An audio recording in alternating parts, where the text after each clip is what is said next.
G'day and welcome to the Hunting Connection podcast. My name is Zach Williams and I am your host. Here we'll connect you with hunters, fishers and outdoor enthusiasts from around the globe. This podcast will share hunting and fishing stories including past experiences and tackle the tough hunting stereotypes our community faces. We hope to be a positive influence to those outside the community while also having a laugh along the way. Hope you enjoy the podcast.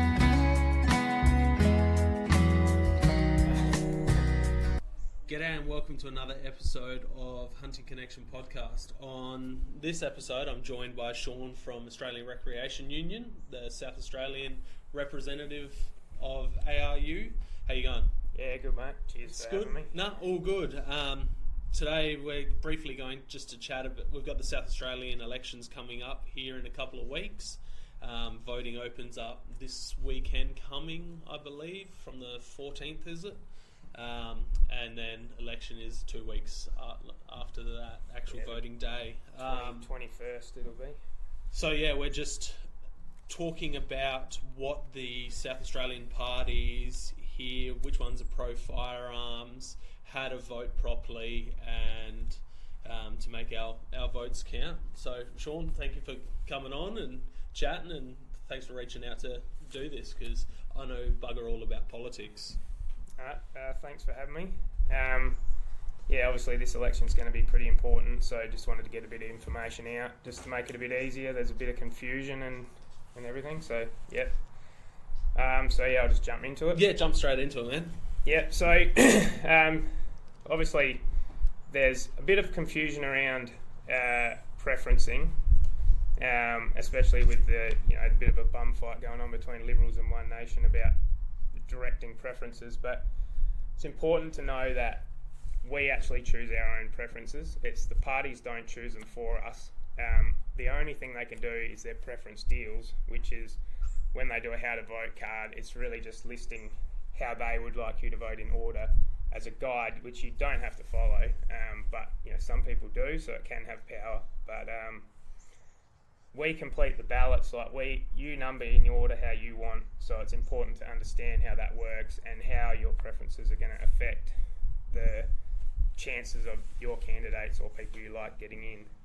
So there's two houses, obviously. In South Australia we have a House of Reps, which is basically the lower house, our government, and then we have an upper house or the Senate. So the green one is the Reps. The white page is the Senate. Usually there's, there could be 4, 8, 10 in the Reps, and the Senate we vote half in each election, so be 12. So you label every box in the House of Reps, 1 down to the end. The Senate you can do 6 above, 12 below. So the House of Reps, every electorate's got their own single representative. They need more than 50% of the votes to win. That's us labelling as we wish. If a candidate gets more than 50% in the first round of votes, they're in. If not, then the lowest amount of votes candidate's eliminated, and their votes get split up into whoever their second preferences are, chosen by us. So if a candidate gets 50% after that, they're in. If not, it keeps going. Yeah. So just to note, it is possible that a candidate will win without leading on the first round of voting. So that's where our preferences are really important. We've had a Greens candidate get in Brisbane, even though they finished third on the ticket, just because of the breakdown of how preferences went. Yeah, that's a common misconception. Like, everyone thinks it's the parties picking their preferences, where they don't realise it's how we number down the list is how it all happens. Yeah, exactly, and that's where having sort of party fights about preferencing and stuff sort of does lead people to believe that it's got more power than it does. But we need to understand that we have the power to choose. Yeah. So in the Senate, which is the white paper, you have a lot of numbers there, big mob, and generally half the Senate is up for re-election each cycle. So it could be up, 6 or so per state, 2 per territory. they have a quota system which is slightly different. So when we vote, we can vote above the line, six boxes in order of preference. That's voting for parties. So if we put down a vote for One Nation, for example, as our number one, our preferences will flow through their party members before they go to our number two.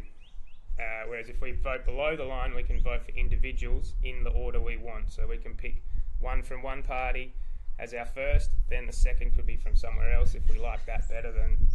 So that's sort of how that one works. So, and then that's a quota system. It's not a majority necessarily. It's calculated dividing the total number of votes by the number of vacancies plus one. Once a candidate reaches a quota, they're elected. Because there's more spots, that continues on as the votes are counted. So if a candidate gets more votes than they need to fill the quota, they're elected, and their surplus votes are basically counted as preferences for the next lot of candidates with a slightly reduced value. And then yes, if no one gets it, then it goes as similar to the lower house where preferences flow. So hopefully that's simplified it a little bit. It is a bit of a, it's obviously they've set it up the way they've set it up, and we just have to try and understand how it's going. Yeah, I've never really understood politics, and the more we get into it, because things are changing with the bow hunting ban, all of that type of stuff. That's when I've started paying a little bit more attention, but it's still very difficult to find. Yeah, it's information, and a lot of the older generation still think it's that party's pick preference style. Yeah, I mean, unfortunately, the nature of what we want to do, we can't just avoid politics as much as we all want to, because if you don't, you can put your head in the sand, but they're still going to, they'll get in and they're still going to start directing things at you, whether you like it or not. So. Yeah. I just want to mention quickly, if there's too much wind noise, I'm noticing the marker's going up a bit. We're just sitting in a rotunda by the river at the moment, so any background noise, if people come through, that's what it is. We just thought this would be best to catch up and do it in person rather than just do it online. Moving on. So the state election will be the 21st of March, sorry. Let me get that right. 21st of March. And obviously this is going to be a big one for us, for firearms owners in South Australia. The Liberals have put out a few statements which are dancing around the issue. We all know what's going to happen if they get in. Yep. If they have power, they're going to follow every other Labor state. They've just been a bit more better at lying about it so far. The likelihood is that they will probably win the lower house at this stage and form government. Hopefully it would be good to get some pro-firearms parties or independents in just to disrupt it a little bit. But yeah, 100%. We really need to focus on the Senate, which is, that controls and blocks bad laws coming through. That's how it's designed, and we have a good chance of getting good parties and good independents in there. I just want to reiterate again, I know there's been a bit of commenting by some certain shooting organisations that it's all going to be okay, but if Labor get in, they will introduce new laws. They're not going to be the only Labor state to go against the federal policy, and even if they wanted to, Labor Party works on party lines, but if they wanted to, the federal government uses coercive funding to get what they want, and that's just what they'll do. They're already pushing it on the Liberal-run states. So. Yeah, the only reason South Australia's laws haven't changed is because we have the election coming up. So no matter what Peter Malinakis and everyone else says, soon as if they get re-elected, it is going to change straight away, and they're going to be very conservative and be very not conservative. They're going to be very strict, like the other states are, and we're going to lose a lot. Yeah, definitely. So we just really need to we're both obviously just making the point that regardless of what you hear, statements from them or other parties, other groups that, you know, we can't afford to sit on our hands. Like, we have to be active, and we have to be aware, and we have to be encouraging everyone to vote, you know, accordingly, or else we're going to be in big trouble. Yeah. So just quickly, I'll go through the policies of the groups that are pro firearm or have, you know, friendly policies to us. If I haven't mentioned any groups, I haven't gone across the independents yet, working my way through, and that'll be up on the ARU SA Facebook page before the election. They're taking a bit longer to get back to me. But if I don't mention a major party, it's because their proposals are going to hurt us. So there's no point going into them. So starting off with One Nation, they oppose further restrictions. They want to focus on increasing the resources of the firearms branch so they can get through their paperwork faster and their enforcement stuff faster. Obviously, we all know what a shit show that's been. They want to standardise the licensing periods regardless of category. So that would mean you don't have longer waits for your Cat C, or you can get your licence once you've done your training. Get your licence, buy your firearm. Don't have to wait for your membership before you can buy it. And then they support the use of suppressors for rural pest control, and that would be farmers and professionals. They also support it for hunting. They want to review the NFA, which is the National Firearms Agreement, and they want uniform rules across the states and territories, which can sound scary. However, what they want to do is they want to remove the states that are discriminating or going further than what the original NFA was. So you think the sort of stuff that's going on at the moment. They want to oppose the need for antique firearms to be registered, which they didn't have to used to be. Remove the appearance laws. That doesn't apply to us at this point, but it may in the future. Support the continuation of under 16s to use firearms under supervision, which has been attacked in New South Wales, and that's just purely going after the growth of the sport, because they don't want new people coming through. They want the oldies to just fade away. These guys One Nation's completely against that. And then they really want to target criminals, so which is where it should be. Longer sentences, stronger border controls, bigger punishment. The guys that are doing the wrong thing, that's who we should target. 100%. So the Nationals, there are a few Nationals up for election, not very many, but I personally know the SA leader of the Nationals, and he's a very strong firearms advocate. He's a local farmer, firearms owner, member of a few clubs. So he's put together their policies. They oppose any further restrictions, full stop. They support all firearms owners of all disciplines. I just want to make a point there too. We need to make sure, if you're a pistol shooter, you need to support the rifle guys. If you're a shotgun shooter, you need to support the bench rest guys. It doesn't matter whether you're part of that group or not. If we divide ourselves, which is what's been happening in the past, then we are done. We're going to get chipped away. So this is an all or nothing, guys. We need to be in it together, which is why we're doing this. So, sorry, just to go back. Yeah, so they reject the national buyback.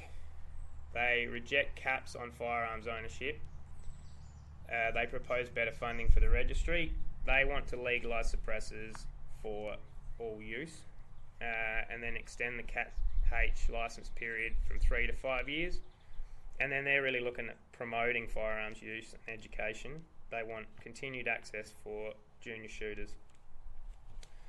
So the Liberals have come out with their policy. They are very similar. They oppose further restrictions, oppose the national gun buyback. They are very hot on this because they obviously oppose. They don't want to see Labor using our money for confiscating our stuff. Yep. They support more rigorous background checks. Basically, just the stuff that led to Bondi. They want Australian citizenship as a requirement for a firearms licence, better intelligence sharing between departments. They want to focus on the criminals, stronger penalties for illegal possession, and then the use and trafficking of firearms.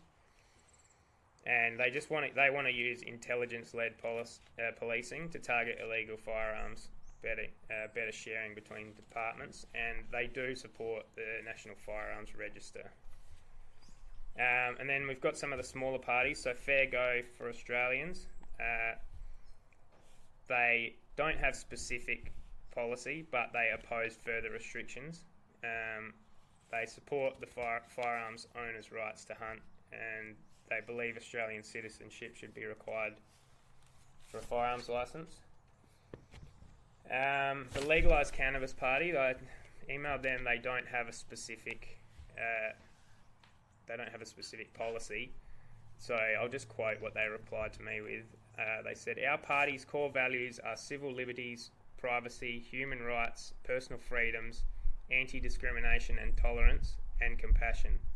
Should firearms legislation arise in Parliament, we would approach it through the lens of these principles, working constructively with government and stakeholders to ensure outcomes that respect individual rights while maintaining community safety." So make of that as you will, but we've also reached out to them as an organisation to say, if they want any advice or want to understand how proposed legislation would affect people, that they're more than welcome to get in touch. We would support them there. So they seemed reasonably positive with that. So the Family First Party supports all responsible firearms ownership, recognising the important impact of hunting on pest animal populations and the positive and inclusive nature of shooting sports. They encourage government to consult with firearms groups about policy amendments, support law enforcement against illegal firearms use and trade.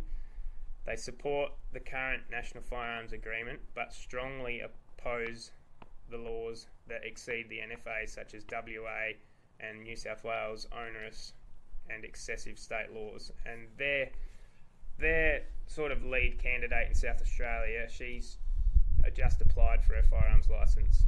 She's sort of admits that she's not all over it. Her husband's licensed, but they're definitely pro firearms, and they are open to consulting with the right groups to before they move forward with anything.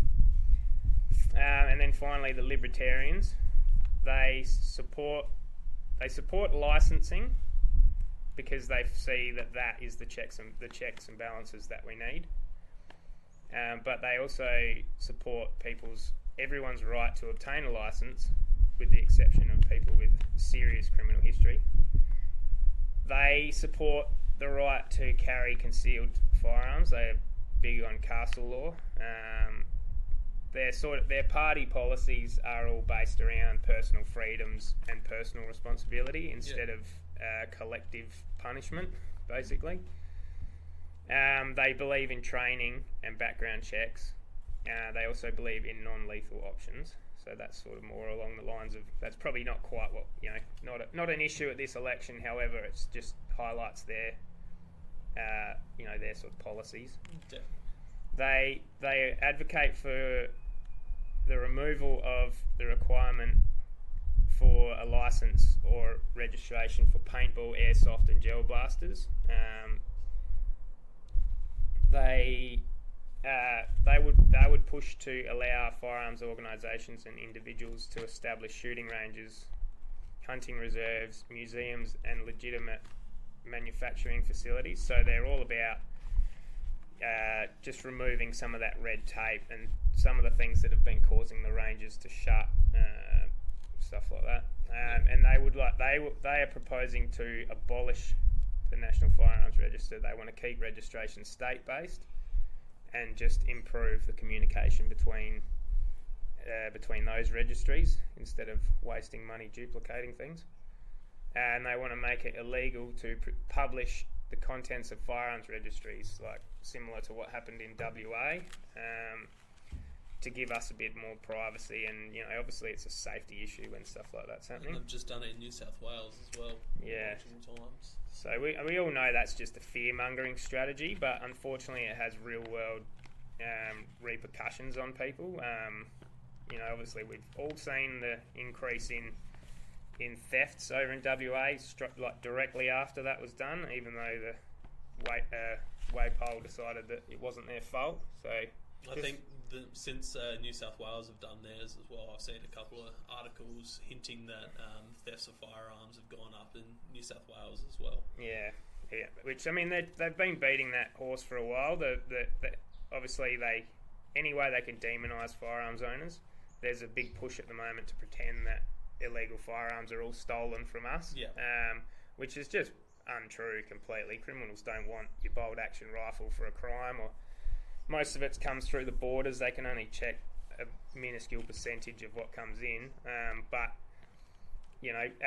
as firearms are potentially becoming less of an issue, they need to find something else to scare the general public. And if they can make that, your neighbour's got 10 guns, he's fine.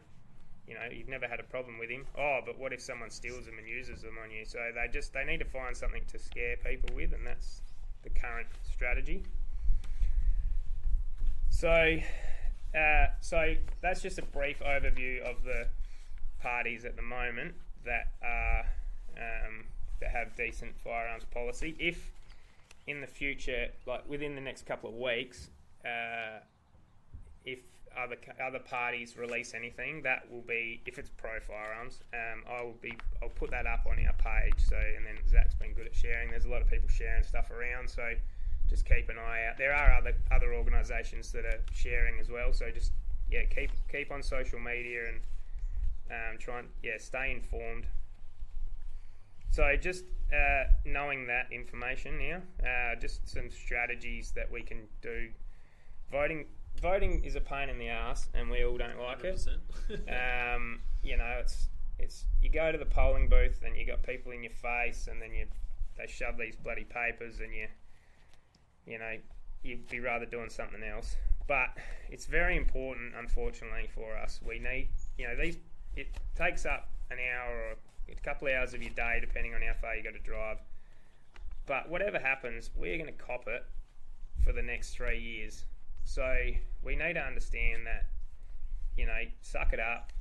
It's going to be, we're going to have to do a bit of research and then get in there and do it. You really just, otherwise you're just bloody letting them just do whatever they want to you. So that's it. So don't do your donkey votes. You're not sticking it up them.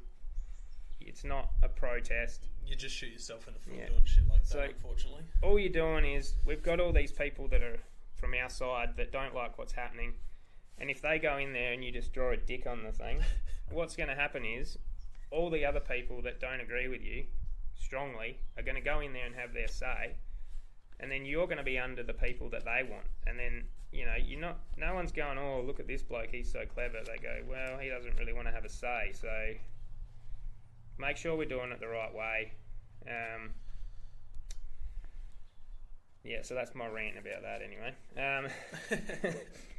So the strategy that we believe that we should use this election is that all of our preferences need to go to minor parties and independents that are pro-firearms before any major party. And the reason for that is that the way preferencing works, because the minor parties are obviously a lot less likely to get their amount of votes they need to get a member in, they may not. It's more likely that your preferences are going to flow through the minors and the independents. If they hit a major party, it's likely that that's where they'll stay. So if you were to say, right, One Nation's got a good chance of winning this year, and that is who we are sort of backing as the biggest chance to have an effect, especially in the Senate. Yeah. If you preference them first, and then you decide that your Liberal candidate is a good bloke and he's got a good policy, and you put him second, if your One Nation vote doesn't get through, it's stopping at the Liberals. So if you look further on and say, well, I like the policy of the Family First Party, but I kind of like the Liberal guy better as a person, and so you put them third, they're not getting a look at that vote. It may flow through them if they're second, and it still might go to your Liberal candidate. So just be aware of that. We need to put all the minors in the whatever order you want, and then Liberals as the first of the major parties, then Labor, Greens, and Animal Justice Party last. Obviously, we really those four will be my last. That's for sure. So, I mean, the Liberals' firearms policy is good at the moment. They would be the one out of the majors we want, but we don't want the vote stopping there before it goes through to the rest of the minor parties, which are more firearms friendly potentially. So as I said before, the independent candidates, we're just working through them. They're taking a little bit longer to get their policies back. Some of them obviously don't have policies. It's just more about how they're likely to vote. That's taking a little bit longer, but that'll be on the Facebook page when it's available, or as much information as we have will be on.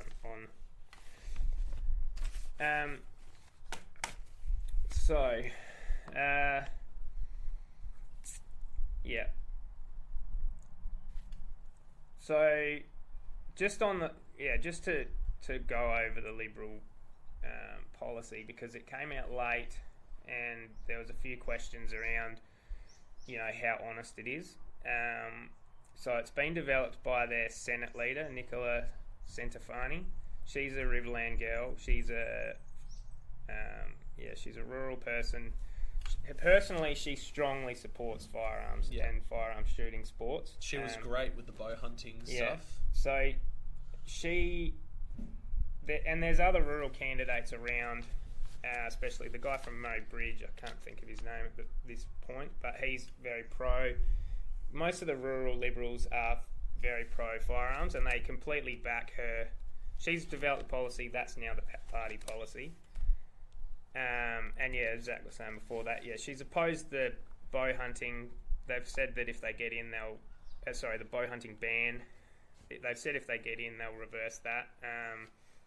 They kept the duck hunting open. They have done some positive things and it's led by her and a few others. The only issue with the Liberal Party is that historically they've been very anti-firearms, and the candidates in Adelaide don't necessarily, I'm not putting words in their mouths, but they don't necessarily share her beliefs, and the party is run by the city. That's just how it is, unfortunately. So their policy is very good right now, and obviously they are just opposing a lot of stuff that Labor's doing, which is, that's a good policy. But just in the future, I mean, we have a good relationship with some of them now. We've been speaking to them, and if in the future they start getting a bit more power, which it's a possibility. They might, they could come back or they could dissolve at this stage. We don't know, but so hopefully we'll have a positive ear there, and we'll have a bit of influence possibly. I think if they see how much power people in the firearms community can have on voting and issues like that, if we remain active, then we'll be a group that they would like to keep on side. So, but we just have to be aware that firearms is a very small part of any political strategy, and we're not necessarily going to be their priority forever. So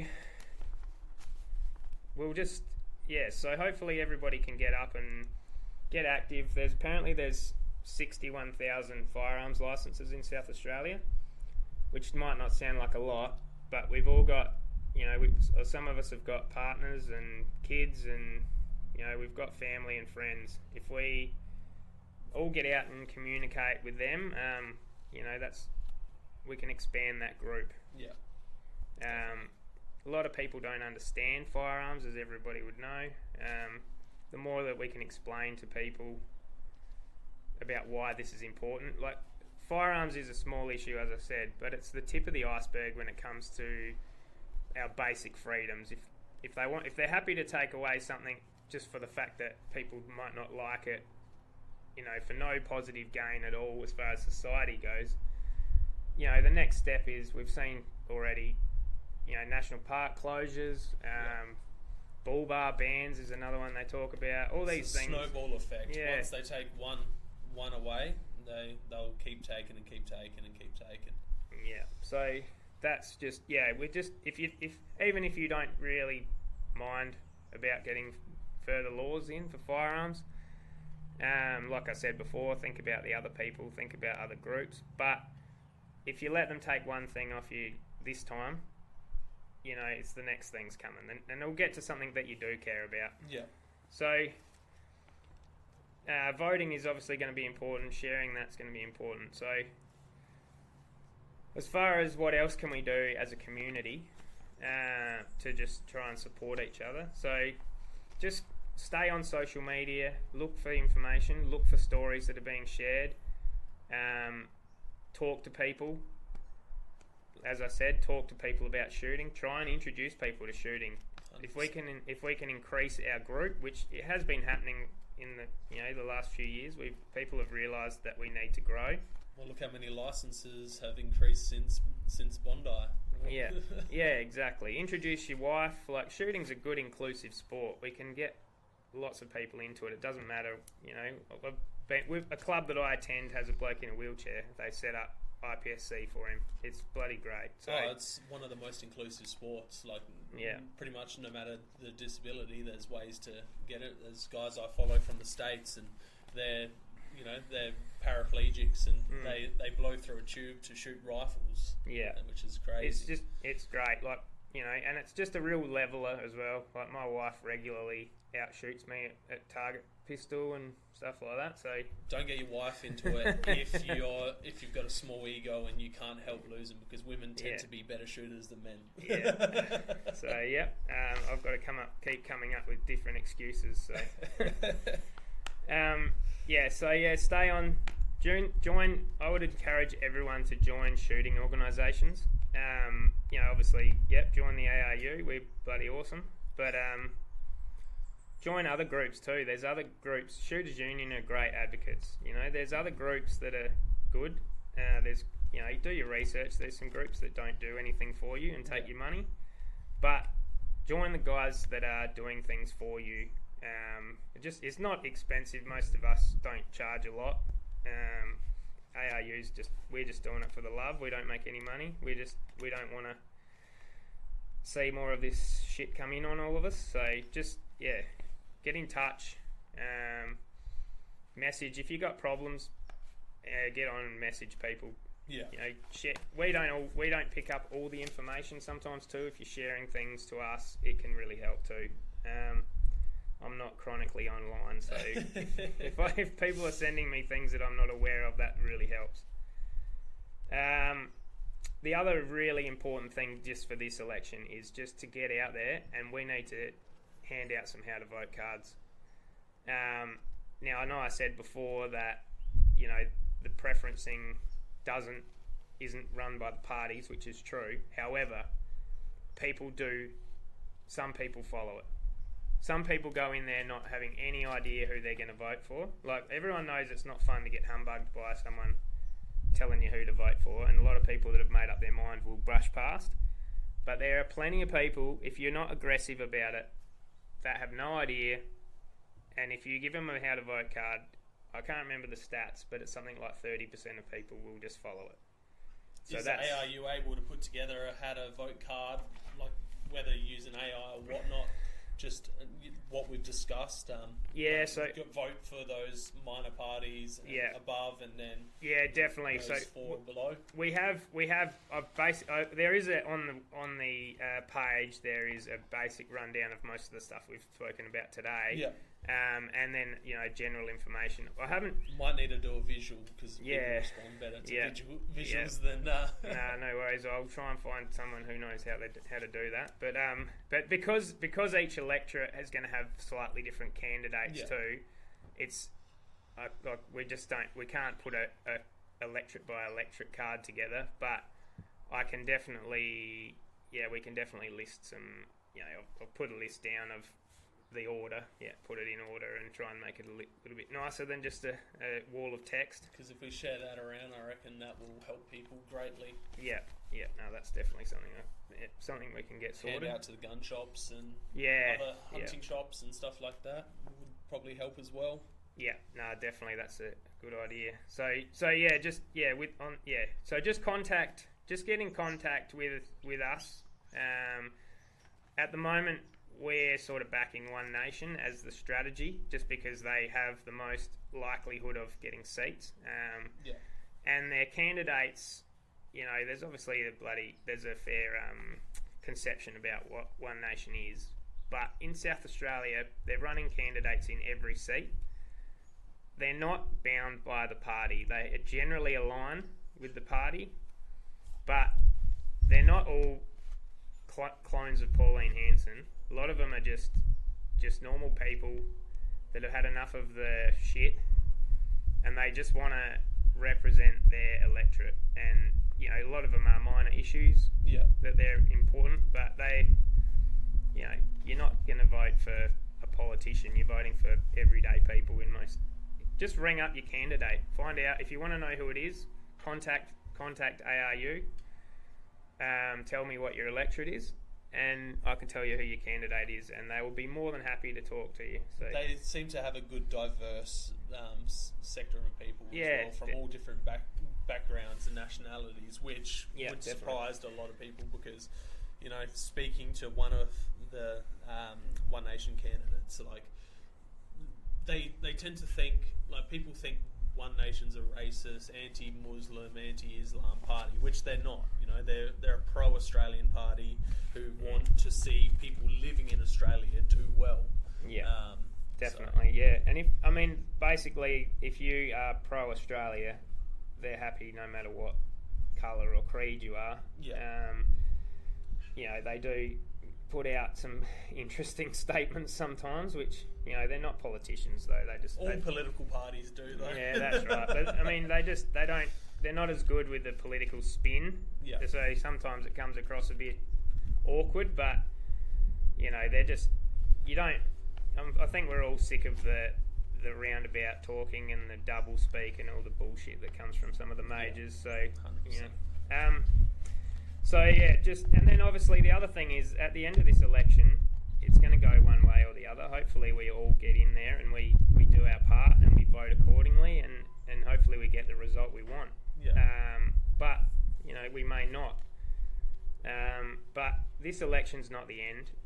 It's not the end for our organisation. We'll be working hard up to the election, and once the fallout's in, we'll be dealing with the people that are in, hopefully positively, possibly lobbying, but we'll see. But it's not the end. We'll continue our advocacy, and you guys need to continue introducing people, showing the sport in a positive light. And just on that, when you're on social media, this is obviously an emotional issue. It affects us all. They're talking about heavily restricting something that we do, which is not, we're not hurting anyone, and we're not, but they're making us out to be potential criminals in a lot of cases. So we just need to be very aware of how we put ourselves out there on social media. As far as we want to show the community in a positive light. We don't need them to think that we're all crazies that are just waiting to come out, and there's already enough people that are spilling that kind of bullshit to scare people. So we need to be sensible. If you see something stupid commented on Facebook and you feel like you want to respond, that's fine. Just take the emotion out of it. Don't call the person whatever they are. Just do a sensible, reasonable reply if you feel you need to. Don't get aggressive. Don't be abusive. We really need to be careful of how we look, regardless of how, 100%. If you're dealing with some screeching, bloody emotional person, that's fine. We're not going to win any popularity by telling them what they are. So just be aware of that. And the other thing I'd say too is once you put something on the internet, it's there forever. So, and especially in writing, we really don't need anything coming back on us in years to come because a law's changed and all of a sudden you're in trouble for what you said. So be aware of that. And then just finally, if anyone wants to get in contact with us, they can either contact through the page, which is just ARU SA, Australian Recreation Union SA. We're on Facebook. You can message on Messenger. I don't know whether you can put a link on. I'll put links on. I'll put the email in the podcast show notes, so everyone will be able to get in contact with you. But our email is just sa.admin@australianrecreationunion.com. So join the page if you want to. I'm putting up information as it comes out. Obviously, at the moment, like ARU is we're sort of lobby group for all outdoor activities. We're lobbying against the park closures, four-wheel drive rules, four-wheel drive restrictions, fishing and stuff like that. So we cover everything outdoors. However, shooting at the moment is our main focus, just because of the way that things are going at the moment. And obviously, as I said before, shooting's at the tip of the iceberg. So if anyone wants an in-depth episode of what ARU's about, I had Patrick from ARU on March 4th, 2025. So pretty close to a year ago. So that works out well. So scroll back into past episodes to have a suss of that, and you'll get a good idea of what ARU represent. And this doesn't go just for South Australians, this goes for everyone. So get involved, message, support them, share them when you can, and look into your local, state and the federal elections when it's coming around. But thank you for coming on, thank you for discussing this, and this will be out not this week, next week, to make things a bit easier before voting opens up. But really appreciate it, man. Yeah, no worries. Thanks for having me and giving me the opportunity. It's probably not your most exciting one, but it's it's been important stuff. It is. It's gonna, just to reiterate it, this election's gonna decide, what we're gonna cop over the next 3 years, and unfortunately, we need to be aware of it at the moment. Yeah, 100%. Well, thanks for everyone for listening, and I'll catch you on the next one. Catch ya. Thank you for joining us on another episode of Hunting Connection Podcast. We hope you've enjoyed our discussions and gained valuable insights into the world of hunting, fishing, and the outdoors. To stay connected with us and never miss out on an update, please be sure to follow us on social media, all at Hunting Connection Podcast. We appreciate your support and would love for you to share the podcast with your friends and family. Don't forget to tag us in your hunting photos on social media and let us know about your experiences. Your feedback is invaluable to us, so please take a moment to subscribe, rate, and review the podcast. Together, we continue growing and delivering more captivating episodes for all hunting enthusiasts. Stay connected, stay informed, and keep pursuing your passion for the hunt. Until next time, happy hunting.